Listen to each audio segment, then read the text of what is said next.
नमस्कार दोस्तों, divine facts में आपका स्वागत है। दोस्तों आज के वीडियो में हम बात करेंगे औरंगजेब की क्रूरता के बारे में। तो चलिए दोस्तों जानते हैं।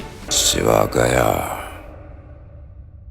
और अपनी सोच जिंदा छोड़ गया। 1658 के बाद की तारीख कहती है कि हिंदुस्तान की सरजमी पर दौरे मुगल कायम था और सल्तनत ए तैमूरिया के तख्त पर औरंगजेब बैठ चुका था। अपने बाप शाहजहां को कैद करके उसने अपने परबाबा अकबर की सारी दीन पनाही दीन ए इलाही की इसे छठे मुगल ताजदार से मट्टी पलीत कर दी थी। इसके बाद वही सिलसिला शुरू हो गया जिसे रोकने के लिए कभी नए तुर्क हुए अकबर ने बैरम खां को जबरन ही हज करने भेज दिया था।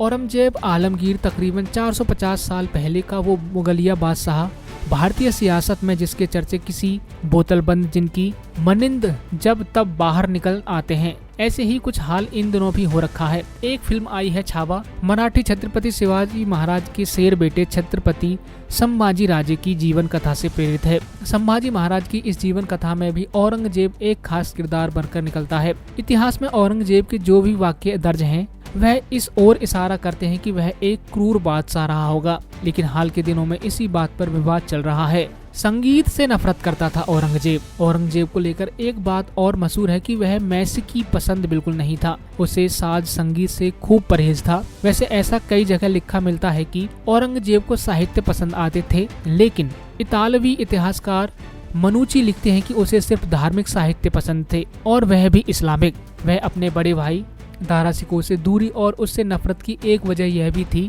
दारा शिकोह हर धर्म में रुचि रखने के साथ कविता, कला, साहित्य और संगीत का भी प्रेमी था, लेकिन औरंगजेब इससे बिल्कुल उलट तबीयत वाला था। उसने बादशाह बनते ही शाही दरबार से संगीतकारों, शायरों को बाहर का रास्ता दिखा दिया और उन्हें मिलने वाले भत्ते वेतन भी रोक दिए। औरंगजेब ने अपने दौर में संगीत पर ऐसी पाबंदी लगाई जो मुगल के इतिहास में कभी नहीं हुआ। इतालवी पर्यटक मनुची ने इस बात का जिक्र अपने संस्मरण में किया है। उन्होंने इस वाक्य को बहुत दिलचस्प अंदाज में दर्ज किया है।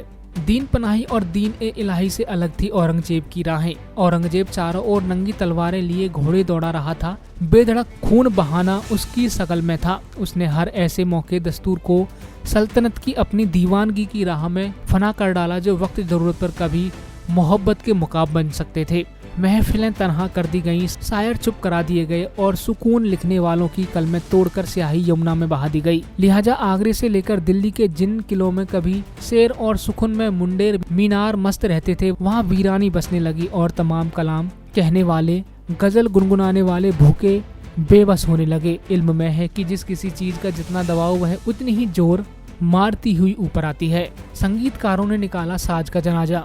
ऐसी ही किसी आधी रात को दिल्ली के सारे साजिंदे, शायर, गजल गाने वाले और सुखवीर इकट्ठा हुए और उन्होंने बादशाह की इस नामुराद हरकत को लानतें भेजी। इतने पर भी बस तो ना होता था तो सबने तय किया कि चलो अपने साज कलम पोथी से कब्र में दबा आएं, सुपुर्द एक खाक कराएं। मशविरा उठा और जल्द ही अमल कर लिया गया। सबने अपने इल्मी साजो सामान का जनाजा बनाया और दिल्ली की गलियों में मातमी जनाजा निकलने लगा। इधर औरंगजेब के कानों में रोने पीटने की बेसब्र आवाजें पड़ी तो करिंदे बुलाए, हुक्म क्या पता करो इतनी रात को कौन मर गया। किसी अमीर का जनाजा यूं शोर शराबे और मातम से जा रहा है। कारिंदे लौटे और मुंह दुबकाए हुजूर के सामने खड़े हो गए। औरंगजेब चीखा, बोलते क्यों नहीं? उसकी तानाशाही चीख के बाद एक कारिंदा डरते हुए बोला, हुजूर ये शायरी करने, गजल तरन्नुम गाने वालों की भीड़ है। कहते हैं कि कभी रहीम खान खाना के छंद और तानसेन की तानों से सजे इस मुगल दरबार में अब हमारी जगह नहीं रही। हम सड़कों पर आ गए हैं और बादशाह औरंगजेब आलमगीर ने हमें कहीं का नहीं छोड़ा, इसलिए वे अपने साथ सामान कब्र में दफन करने जा रहे हैं।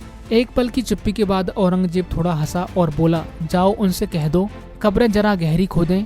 एक साजिंदे ने यह सुना तो बोल पड़ा कि कब्रें गहरी ही खोदेंगे और इतनी गहरी खोदेंगे कि जब वक्त आए तो ये साज ऐसा विस्फोट बनकर बाहर आए कि मुगलिया सल्तनत को तितर बितर कर दे। साल दर साल बीत गए, जमाना बदला तो सल्तनत शाही रंगीला के हाथ आई। बादशाह रंगीला शेर और सुकून में ऐसा फंसा कि नादिर शाह उसकी पगड़ी तक उतार ले गया और कोहिनूर के जाने के साथ ही मुगल तख्त का नूर भी चला गया। औरंगजेब को संगीत और संगीतकारों से क्या चिढ़ थी? इतिहास में इसके अलग अलग तर्क मौजूद हैं, लेकिन ये वाकया भी इसकी तस्दीक करता है कि मुगल बादशाह औरंगजेब कितना क्रूर था। दोस्तों औरंगजेब की क्रूरता के बारे में आपकी क्या राय है, कमेंट करके बताना। वीडियो अच्छी लगी हो तो लाइक करके जाना और चैनल को सब्सक्राइब करके जाना। धन्यवाद।